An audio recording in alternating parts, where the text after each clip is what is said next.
भागलपुर 2 अक्टूबर को भागलपुर जिले के शाहकुंड थाना क्षेत्र के निजी विद्यालय के छात्रावास में रह रहे 8 वर्षीय छात्र लक्की आनंद की स्कूल के प्रबंधक के द्वारा गला दबाकर हत्या कर दी गई थी। घटना के दिन छात्र लक्की आनंद के परिजनों को स्कूल के प्रबंधक ने सूचना नहीं दी।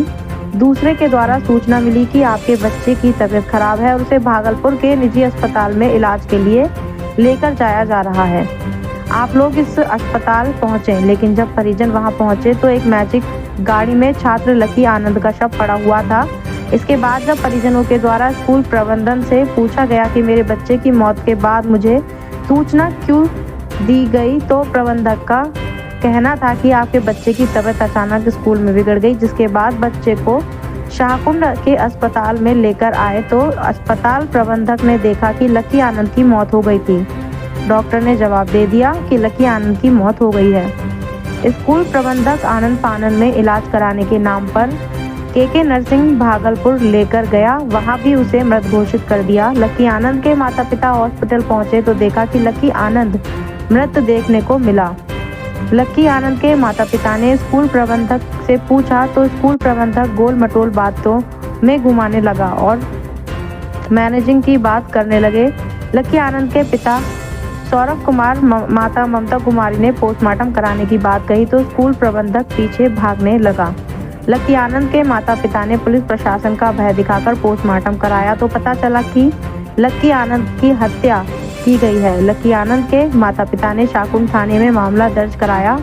आज इस घटना को 4 महीने बीतने को हैं, लेकिन भागलपुर से लेकर पटना के सारे पदाधिकारियों तक लक्की आनंद के माता पिता दर दर भटक रहे हैं, लेकिन अभी तक ना ही स्कूल प्रबंधक पर कोई कार्रवाई, ना ही स्कूल पर कोई कार्रवाई हुई। घटना के बाद परिजनों के द्वारा स्कूल के प्रबंधक पर हत्या का आरोप लगाते हुए शाहकुंड थाना में प्राथमिक दर्ज की गई। इसके बाद शाहकुंड थाना के द्वारा स्कूल के प्रिंसिपल को हिरासत में लिया गया, लेकिन पूछताछ के बाद छोड़ दिया गया। इस पूरे मामले को लेकर लक्की आनंद के माता पिता प्रशासन से गुहार लगा रहे हैं। मौजूद हैं मधेपुरा जिला के लौआ लगान गांव में, और सौरभ जी के बच्चे पढ़ते थे शाहकुंड स्कूल में, माउंट जॉन स्कूल एकेडमी, उसी स्कूल में पढ़ते थे, जिसका 2 अक्टूबर को मृत्यु हो गया था स्कूल में ही।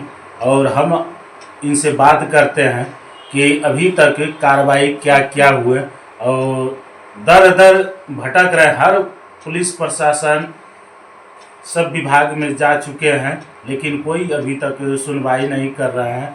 और हम इनसे बात करना चाहेंगे, अभी तक कार्रवाई क्या क्या हुआ है?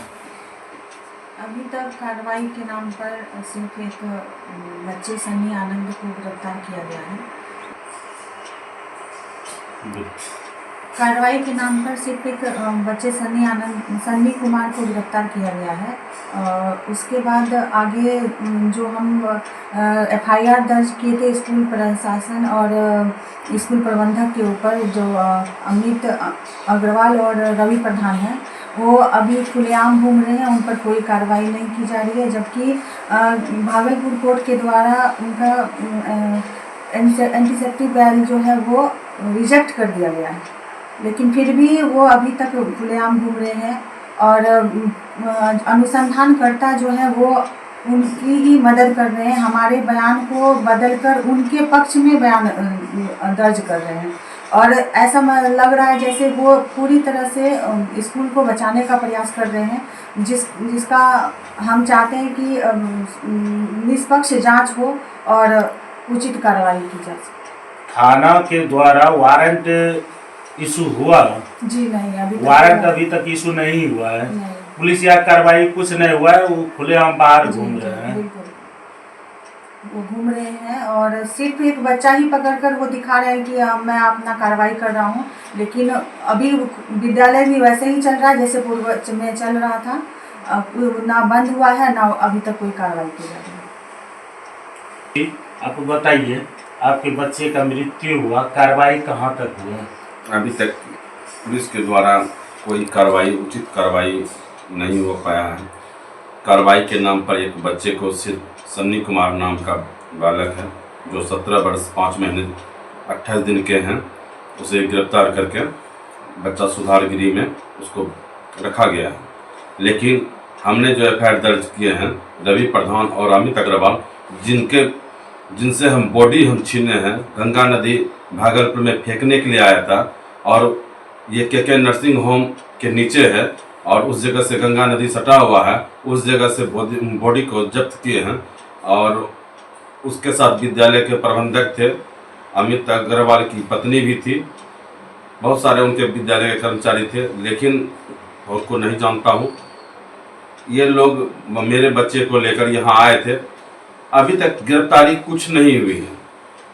रवि प्रधान और अमित अग्रवाल का एंटीसेप्टिक बेल फाइल किए थे और वह भी रिजेक्ट हो गया है, लेकिन पुलिस उन पर अभी तक उनको गिरफ्तार नहीं किया है।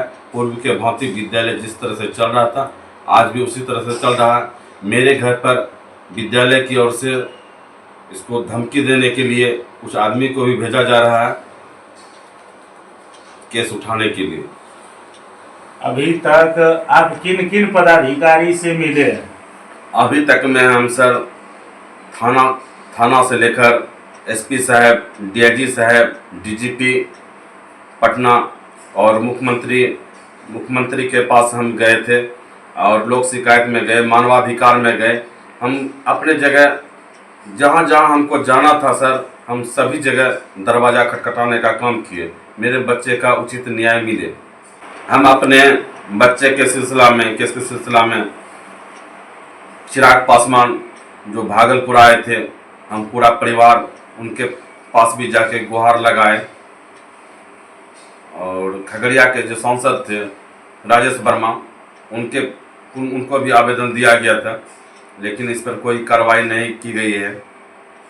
माननीय बिहार विधानसभा के उपाध्यक्ष नरेंद्र नारायण यादव, उन्हें भी आवेदन दिया गया है, डिप्टी सीएम को दिया गया है, प्रधानमंत्री को दिया गया है, गृह मंत्रालय अमित शाह को दिया गया है। हम अपने स्तर से सारे विभाग में दिए हैं कि हम अपने बच्चे का गुहार लगाने के लिए कि मेरे बच्चे का उचित न्याय मिले, लेकिन आज तक मुझे इंसाफ के नाम पर सिर्फ खाना पूर्ति हो रहा है। अभी आप भागलपुर प्रशासन से क्या चाहते हैं? मैं भागलपुर प्रशासन से इंसाफ की गुहार लगाना चाहता हूं। इसका विद्यालय के प्रबंधक जो भी हैं, जैसे प्रिंसिपल साहब, डायरेक्टर साहब, और इन लोग का कॉल डिटेल निकाला जाए। दूध का दूध, पानी का पानी हो जाएगा, ताकि हत्यारा खुद गिरफ्त में आ जाएगा। प्रिंसिपल खुद बॉडी को लेकर वहां से भाग रहे हैं, वह झूठ बोल रहे थे कि शाहकुंड में इलाज कराए हैं। शाहकुंड में हमने जाके अपने से पता किया, वहाँ कोई इलाज इनका नहीं हुआ है। के नर्सिंग होम ही बताए थे, के नर्सिंग होम में भी कोई इलाज नहीं किया था। ये लोग सिर्फ झूठ बोलकर गंगा नदी इसको फेंकने के पर्पज से आया था। हम लोग जब इसको सब परिवार पकड़ लिए बॉडी को, एक बहाना बनाकर ये लोग टालने लगा। हमें पैसा का लेन देन करके भी समझौता करने का कोशिश किया, लेकिन इस पर इनके बातों में, हम रवि प्रधान के बातों में नहीं आए। उन्होंने फिर धमकी देते हुए कहा कि हमें 50 लाख भी लगेगा इस केस में, हम समझेंगे कि 1 साल की कमाई हम नहीं किए हैं और इस केस को रफा दफा हम कर देंगे। ऐसा केस हम बहुत देखे हैं। आपने कॉल डिटेल के लिए आवेदन किया था? मैंने सिटी एसपी साहब से कॉल डिटेल के लिए बारे में चर्चा किए थे।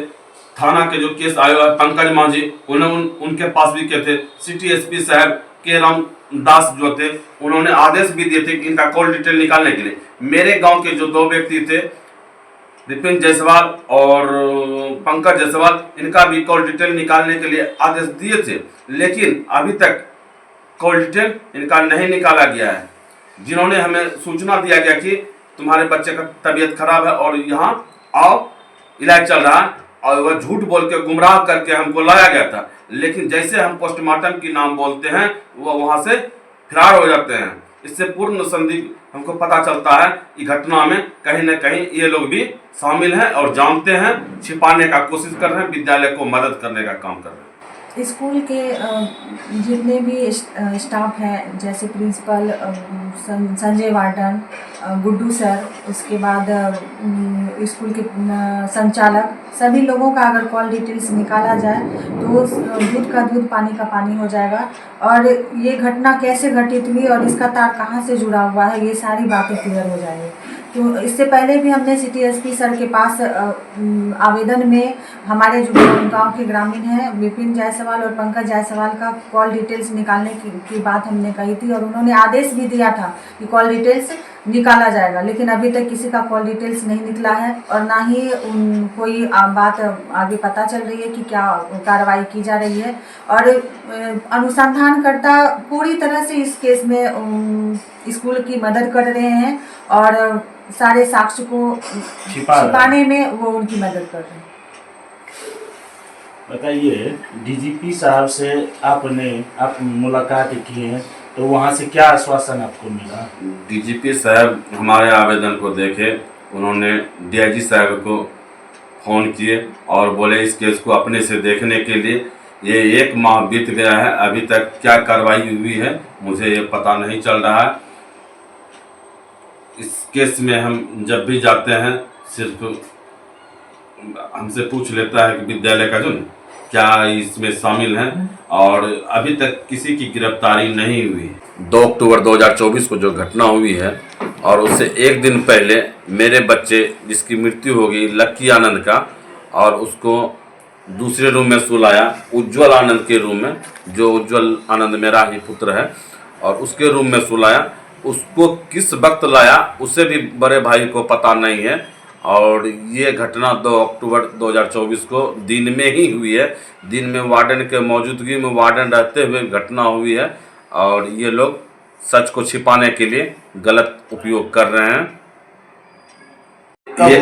ये घटना 2 अक्टूबर 2024 को हुई है और रूम नंबर 9 में हुई है।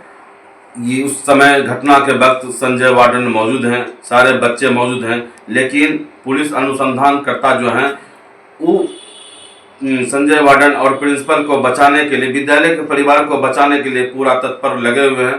अनुसंधानकर्ता पूर्ण रूपेण विद्यालय परिवार से मिल गए हैं, जो कि सही बात अभी तक उजागर नहीं हो पाई है।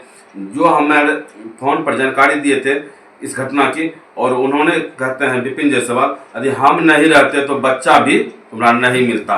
इससे स्पष्ट प्रतीत होता है कि वह बच्चे को गुम करने के नियत से भागलपुर फेंकने के पर्पज से वो लाया था। इसमें सारे लोग मिले हुए हैं, इसका कॉल डिटेल निकाला जाएगा, इसमें स्पष्ट पता चल जाएगा कौन कौन इस घटना में किस रूप में शामिल हैं।